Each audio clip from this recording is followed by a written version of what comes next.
Hi friends, இப்போ நீங்கள் பார்த்தீங்கன்னா லெக்ராண்ட் ப்ரீட்ஸி பாக்ஸ் தான் நம்ம வந்து இப்போ அந்த பில்டிங்க்கு கன்சல்ட் பாக்ஸாக போட போகிறோம்.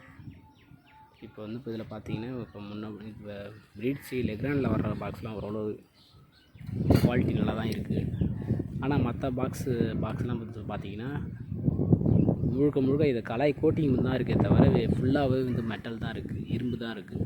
அப்போ வந்து கலாய் கோட்டிங் தான். அப்போ கலாய் இல்லைன்றதுனால நம்ம போட்டுட்டு நம்ம அந்த பில்டிங் கன்ஸ்ட்ரக்ஷன் வேலை ஃபுல்லாக முடிஞ்சு அவங்க வீடு கொடுத்தனா போகிறதுக்குள்ளே என்ன ஆகி போகுதுன்னா துரு பிடிச்சி சீக்கிரமாக உளுத்து போய் காது இதெல்லாம் கொட்டிக்கிட்டு அப்புறம் திரும்பி நம்ம மேலே தான் கம்ப்ளைண்ட் வருது. அப்படி இல்லைன்னா வந்து நமக்கு ஒழுங்காக வேலை செய்யலைன்ற மாதிரி கம்ப்ளைண்ட் வருது. அதனால் நீங்கள் என்ன பண்ணுங்கள், முடிஞ்ச அளவுக்கு எந்த மெட்டல் பாக்ஸ் நீங்கள் வாங்கினாலும் கலர் பெயிண்ட்டோ இல்லை ஏதோ மட்டி பெயிண்ட்டோ ஏதோ ஒரு பெயிண்ட்டு ஜிகரா மெட்டல் இந்த மாதிரி அடிச்சிட்டிங்கன்னா உள்ளே வெளியில் என்ன இதுக்கு வந்து ஒரு ஆள் தான் செலவாகும். நீங்கள் இந்த மாதிரி எலக்ட்ரிஷியனாக இருந்தாலும் பார்க்குறவங்க இந்த மாதிரி எலக்ட்ரிஷியனாக இருந்தாலும் இந்த ஒர்க் பண்ணிக்கங்க. இல்லை வீட்டு ஒர்க் பண்ணுறவங்க, சொந்தமாக வீடு கட்டுறவங்க யாராக இருந்தாலும் இந்த மாதிரி எலக்ட்ரிஷியனுக்கு ஒரு நாள் பெயிண்ட்டுக்கோ இல்லை எலக்ட்ரிஷியனுக்கு சம்பளம் அதிகமானாலும் பரவாயில்லன்னு சொல்லிவிட்டு உங்கள் வீட்டில் இருக்கிற பாக்ஸ் எல்லாத்துக்குமே இந்த மாதிரி பெயிண்ட் அடிச்சுட்டு அதுக்கப்புறம் கட் பண்ணி வைக்க சொல்லுங்கள். இல்லை கட் பண்ணிவிட்டு கூட பெயிண்ட் அடிக்கலாம். ஆனால் இந்த பெயிண்ட்டு அடிக்காமல் பாக்ஸ் வைக்காதீங்க.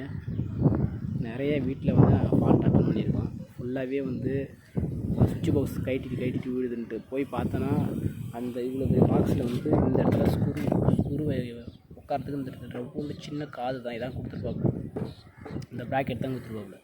இந்த ப்ராக்கெட் என்ன ஆகிடும்னா அது துரு பிடிச்சி போச்சுன்னா விட்டுடுச்சுன்னா அதுக்கப்புறம் திரும்பி இதில் வந்து நம்ம ஹோல்ஸ் போட்டு அதை கரெக்ட் பண்ணுறதுக்குள்ள ரொம்ப குடைச்சலாக இருக்கும்.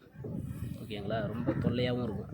அதனால் நீங்கள் முடிஞ்ச அளவுக்கு இந்த மாதிரி மட்டி பெயிண்ட் ஜிகரா பெயிண்ட் வாங்கி இல்லை ஏதாவது உங்கள் வீட்டில் என்ன கலர் இருக்கோ துரு பிடிக்காத அளவுக்கு இந்த மாதிரி அழகாக அடிச்சிங்க.